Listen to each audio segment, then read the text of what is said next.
More difficult. But let me bring in Preeta now to share. Why don't you tell us your story and tell us how you managed against all odds to be successful? Okay, so I first want to, I don't know why people talk about success really, because I don't think, at least I don't think I am successful, but I think people talk very little about failure, right?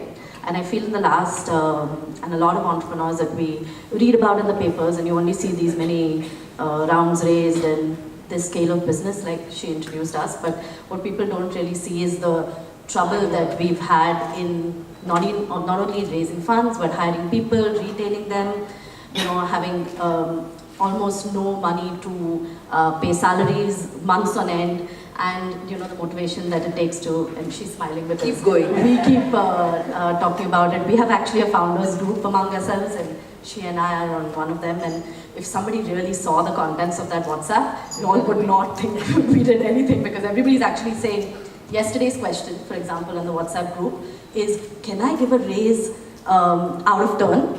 Because I'm going to lose this employee. And you should have seen all the responses, because everybody had a different way of handling it, right? So first of all, I would like to do away with the success thing. Secondly, I think one of the things that it takes, again a bad word like failure, is delusion. Because I think you have to be delusional if you want to do what we do, or any entrepreneur, any of us. Because I don't think if we really were aware of our capabilities, which are none, you would actually do what we did, right? A case in point is, I actually am a BA in literature, not even like honors or anything. I mean, I'm creative. I used to be creative. I do nothing creative anymore. So I'm just trying to give you the reality, right? Somebody said that, you said, and I wanted to actually say that, hello, I mean, I studied literature. I did not think I was going to run a business. So, a lot of kids in my office say things like, we don't know how to use Excel. And I'm like, okay, if you didn't know how to use Excel, you learn. Because, the rest of us, when I started this business, it was supposed to be an online company. Or so I thought, it still is, but I didn't know what SEO was, I didn't know what SEM was. By the way, I didn't even know what VCs and PEs were, right? I just thought, I have some taste. I did a lot of creative work, supposedly worked in fashion, and really felt that Indians needed to be educated in some sense of style, because I was in the founding team of Elle and then MTV, and did shows like MTV Style Check, and I felt like I had that content sort of lead in talking and building a brand. So, we'll do good product.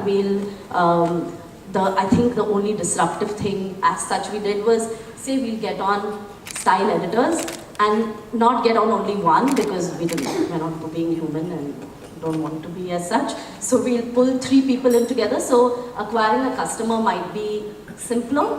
We'll put, slightly original ideas out, and hey, they'll come. Why won't they?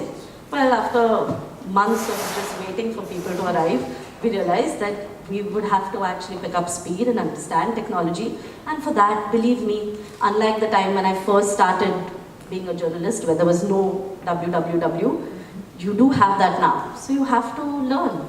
So I think for me, you need delusion, but you also need to start learning on the job. I mean, this has been a crash course in an MBA that I did have. And I'm still around, but that's a lot of delusion more than success.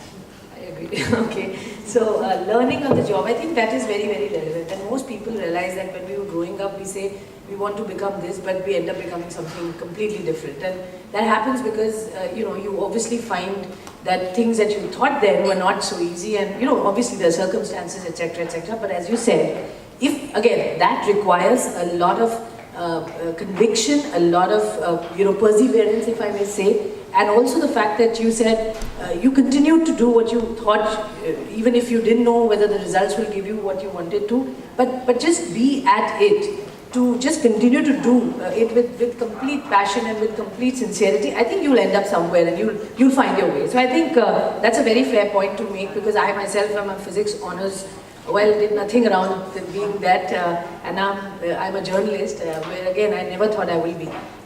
So, we end up being in very different places that we thought, but that is destiny, and we learn through the job. The EBITDA margins, I'm not a commerce student, but I deal with it every day. So imagine to talk about the margins in the business, etc., without having qualification for it, again, as I said, you learn on the job. So I think it's a very fair point made. Let me bring in Neha.